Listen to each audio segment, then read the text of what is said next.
Hi hello నమస్తే welcome to our channel. This is Shravya. మనతో పాటు ఇప్పుడు విజ్ఞాన్ గారు ఉన్నారు. ఆయన అడిగి ఇప్పుడు ఒక కేసు అయితే నడుస్తుంది. వేణు తొట్టంపూడి మన హీరో, ఆ హీరో పైన ఇప్పుడు గత కాలంగా ఆయన వెలుగులోకి లేడు, కానీ కేసులు లాస్ట్ ఇయర్ ఒక కేసు వచ్చింది, ఇప్పుడు ఒక కేసు వచ్చింది. ఏంటి ఆయన సైలెంట్గా ఉన్నా కూడా ఈయన పైన కేసులు ఎందుకో నమోదవుతున్నాయి? అసలు స్టోరీ తెలుసుకుందాం. నమస్తే అండి. అసలు ఏంటి, ఆయన ఏమో చూడడానికి చాలా సైలెంట్గా ఉంటారు, ఫిల్మ్ ఇండస్ట్రీ నుంచి చాలా దూరంగా ఉన్నారు. ఆలీ జాలీగా ఎపిసోడ్ చూసినా కూడా కింద అంతా కూడా వేణుగారిని తీసుకురండి అని చెప్పి ఆయన మీద కమెంట్స్ ఉంటాయన్నమాట. సో ఆయన చాలా మీడియాకి చాలా దూరంగా ఉన్నాడు, కానీ ఆయన మీద స్టోరీలు ఏమో ఇలా నడుస్తున్నాయి. కేసు కూడా నమోదైంది ఇవాళ.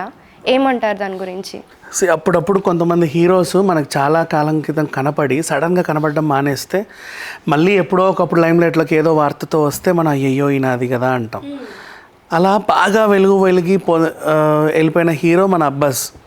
తర్వాత యూఎస్లో పెట్రోల్ బంక్లో కూడా జాబ్ చేశాడంట, ఇదంట అదంట అని వార్తలు వచ్చాయి. అండ్ అలాగే మన రాజ్ తరుణ్ కోర్స్ మొన్న నాసామి రంగంలో చేసినప్పటికీ పిల్లోడు ఏంటి ఎందుకు ఇలా తయారయ్యాడు అనుకుంటే పాపం 14 ఏళ్ళ నుంచో 13 ఏళ్ళ నుంచో ఒక రాక్షసి పీక్కు తింటుంటే కంట్రోల్లో ఉన్నాడు. సో అందుకు పాప మా పిల్లోడు సరిగ్గా చేయలేక అలా ఉన్నాడు. ఒక్కొక్కరికి తెలిసినప్పుడు అనిపిస్తుంది. ఇంకా వేణు తొట్టెంపూడి లాస్ట్ ఎప్పుడు అంటే మొన్న మన రామారావు అండ్ డ్యూటీ సినిమా ఉందా, దాంట్లో అలా నిలబడ్డాడు, అంతేగాని దానికి కూడా పెద్ద గుర్తింపేనా. అలా సినిమా కూడా సరిగ్గా ఆడలా పోయింది. అంతకుముందు కూడా అడప కొన్ని సినిమాల్లో కనిపించాడు, కనబడ్డాడు. బట్ అట్లా కనబడాల్సిన మనిషి అయితే కాదు. ఇప్పటికీ మార్కెట్ ఉంది. స్వయంవరం, చిరునవ్వుతో మంచి సినిమాలు, హనుమాన్ జంక్షన్, ఎగ్జాక్ట్లీ. ఇంకా అవేవో ఉంటాయి, మంచి మంచి సినిమాలు ఉన్నాయి ఇతనివి. సో ఈ అబ్బాయి ఈ మధ్యకాలంలో కనబడలా. ఇప్పుడు ఏంటబ్బాయి ఈ కేసు, అదేదో 1000 కోట్ల స్కామ్ అంట అంటే దీని గురించి మాట్లాడుకుంటే 2002కి వెళ్ళిపోవాలి మనం. అప్పుడు ఎప్పుడో వీళ్ళకి సంబంధించినటువంటి ఒక కన్స్ట్రక్షన్ సంస్థ వీళ్ళకి సంబంధించిందా లేదా తర్వాత సంగతి. జల విద్యుత్ ప్రాజెక్టు మేము చేస్తాము అంటే ఏం లేదు, డ్యామ్ కట్టి అక్కడ నుంచి పవర్ జనరేట్ చేసి శ్రీశైలం డ్యామ్ లాగా ఆ ప్రాజెక్ట్ కన్స్ట్రక్షన్ మేము తీసుకుంటామని పెద్ద ఇన్ఫ్రాస్ట్రక్చర్ కంపెనీ ఉత్తరాఖండ్ నుంచో ఎక్కడి నుంచో జార్ఖండ్ నుంచో అది సంతకాలు తీసుకొని ఓకే చేయించుకుంది ప్రాజెక్ట్. అంత పెద్ద కంపెనీ ప్రాజెక్ట్ అంటే వాళ్ళు యాక్చువల్గా ప్రాజెక్ట్ తీసుకున్నవాడే పనిచేయడు. వీళ్ళ దగ్గర మళ్ళీ సబ్ కాంట్రాక్టర్స్ ఉంటారు, ఒక్కొక్క దానికి ఒక్కొక్కరు. అట్లా తెహ్రీ అని ఇంకోటని అదని ఇదని 4-5 సంస్థలు చేరిపోయాయి. లాస్ట్కి ప్రోగ్రెసివ్ కన్స్ట్రక్షన్స్ అనే సంస్థ దగ్గర ఉండిపోయింది. తర్వాత రిత్విక్ కన్స్ట్రక్షన్స్, సాత్విక్ కన్స్ట్రక్షన్స్, ఏవేవో కన్స్ట్రక్షన్లు, ఒక్కో దానికి ఒక్కో ఓనర్. ఇప్పుడు ప్రజెంట్ కేసు నమోదైంది హేమలత, భాస్కర్ రావు, శ్రీవాణి అండ్ పోతూరి ప్రవీణ్ అనుకుంటా ఆయన పైన. ఇంత వీళ్ళు అండ్ వేణు తొట్టెంపూడి, మొత్తం ఒక 5 మెంబర్స్ మీద అయింది. ఇప్పుడు నువ్వు ప్రాజెక్ట్ తీసుకున్నావు, మనం ముగ్గురం దీంట్లో సబ్ కాంట్రాక్టర్లుగా ఉన్నాం. ఒకనొక టైంలో ఏంటంటే నువ్వు బాగా సంపాదిస్తున్నావు కానీ నాకు ఇంతే ఇస్తున్నావు అని నాకు అనిపించింది. జనరల్గా సేమ్ పుష్ప సినిమా లాగా అబ్బా, ఇప్పుడు మనకి సునీల్ కంటే ఎక్కువ ఇచ్చేటోడి దగ్గరికి వెళ్దాం, వాడికంటే ఎక్కువ ఇచ్చేటోడి దగ్గరికి వెళ్దామని తట్టుకున్నప్పుడు వీడు కాంట్రాక్ట్ తీసుకురావడం మనకు సబ్ కాంట్రాక్టర్లు ఇస్తున్నాడు. ఇది తప్పు. వీడు చాలా దొబ్బుతున్నాడు, నాకు ఇంతే ఇస్తున్నాడు. అదేదో డైరెక్ట్ మనమే కాంట్రాక్టులు తెచ్చుకోవచ్చు కదా అని చెప్పేసి వీళ్ళు ఏం చేశారంటే, బట్ చెప్పడానికి ఇంతకుముందు ఏం చేశారు మీరు అని ఒకటి అడుగుతారు వాళ్ళు. ఈ ప్రాజెక్ట్ పేరు చెప్పుకోవడం, పలానా జల విద్యుత్ ప్రాజెక్ట్ మాదే ఇదిగో చూడు అనగానే ఓకే ఫైన్ సరే ఇది ఏదో తీసుకోండి అన్నట్టు వీళ్ళకి రాయడం. నువ్వు నా పేరు చెప్పుకొని అక్కడికి ఎట్లా వెళ్తావు అంటే అలా కాదు, మరి నువ్వు అంత తీసుకొని నాకు ఎందుకు ఇంతే ఇస్తున్నావు? ఒరే నేను తెచ్చుకుంది ప్రాజెక్ట్, నా ఇష్టం, అసలు ఈ మాత్రం ఇవ్వడమే ఎక్కువ నీకు, నిన్ను కాకపోతే చేయడానికి 100 మంది ఉన్నారు, మరి ఆ 100 మందినే పెట్టుకో, నేనెందుకు నీకు, సరే ఇంకోసారి మార్కెట్లో నా పేరు వాడుకుంటే నీకు నాకు అని ఒక డిష్. ఓకే, దాంతో ఎవరికి వాడు సపరేట్ అయిపోయి వీళ్ళు మళ్ళీ ఇంకొకడిని ఎత్తుక్కున్నారు. ఒకటి పోతే ఇంకోటి రావాలి కదా. మరి అది గవర్నమెంట్ సంబంధించిన ప్రాజెక్టు, అంత తేలిక కాదు. అది 1010 కోట్లు 1010 CR. మళ్ళీ వీళ్ళు ఎంటర్ అవ్వడం, మళ్ళీ వాళ్ళు వచ్చి వీళ్ళని డిస్టర్బ్ చేయడం, మీకు అసలు అర్థం కావట్లేదు, వాళ్ళు బాగా ఇది అది అని చెప్పడం. అవునా, మేము నిజమనుకొని నమ్మేళ్ళాము, కావాలంటే చూడు డాక్యుమెంట్స్, మేము యాక్చువల్గా 10 కోట్లు లాభం అంటే వచ్చాము, కానీ వాడు 1000 కోట్లు తీసుకొని మాకు 10 కోట్లు ఇవ్వడం ఏంటి, కనీసం 200-300 కోట్లు అన్నీ ఇవ్వాలి కదా. అవునేంటి, వాడు తెచ్చుకున్నాడు అబ్బా కష్టపడి, వాడు ఎందుకు ఇవ్వాలి? నీకు ఇవ్వడమే గొప్ప కదా. అసలు నిన్ను కన్సిడర్ చేయడమే గొప్ప. వాడి వాళ్ళని కూడా 100 మంది పార్ట్నర్షిప్ లాగా చేసుకుంటున్నారేమో. వాళ్ళు మాట్లాడుకోవాలి అప్పుడు ముందే. ఫస్ట్ మాట్లాడుకోవాలి. సో అలా అలా అలా అలా అలా ఓ చిన్న గొడవ. దీంతో ఏంటంటే పాపం అప్పట్లో వేణు సంపాదించిందంతా కూడా ఒక అందమైన కన్స్ట్రక్షన్ అని పెట్టుకొని ఆయన కూడా దీంట్లో 10 పైసలు పెట్టాడు.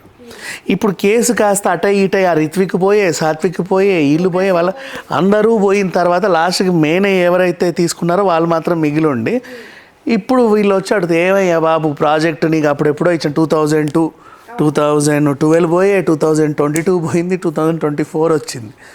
ప్రాజెక్ట్ ఏది, అదేది ఇదేది, ఇచ్చిన డబ్బులేవి, అసలు ఏం చేశారు మీరు, అవన్నీ చెప్పండి అది ఇదని ఉన్న తర్వాత ఇంకంతే. పంచాయతీలు ఎలా నడుస్తూనే ఉంటాయి కదా.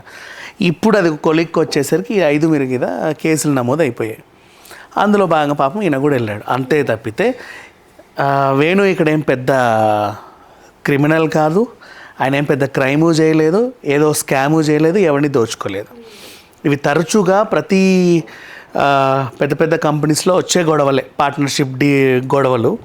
కాకపోతే ఇక్కడ ఏంటంటే ఒప్పందం పెట్టుకుంది గవర్నమెంట్ ప్రాజెక్ట్ కదా, కాబట్టి సీరియస్ అవుతారు ప్రాజెక్ట్స్ కాబట్టి. మొన్న రానా వాళ్ళ గట్టు పంచాయతీ ఉంది ఫిలిం నగర్ది, అది ఇద్దరు ప్రైవేట్ వాళ్ళే, కాకపోతే ఆడికి గవర్నమెంట్ వాళ్ళతో కొంచెం ఏదో సంబంధాలు ఉన్నాయి అంతే.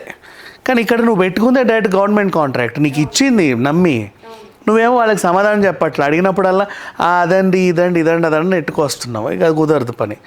1000 కోట్లు అప్పుడు 1000 కోట్లు అంటే ఇప్పుడు ఎంతమ్మా, 24 ఏళ్ళ క్రితము ఎక్కడున్నాం మనం. మరి ఇప్పుడు ఎంత, ఇప్పుడు దానికి నన్ను అడిగితే ఇప్పుడు 1500 కోట్లు అన్న దాని వాల్యూ ఇంచుమించు. సో లేదు ఇంకా ఎక్కువే ఉంటుంది. 2014లోనే బంగారం ధర ఎంత తెలుసా, 28,000.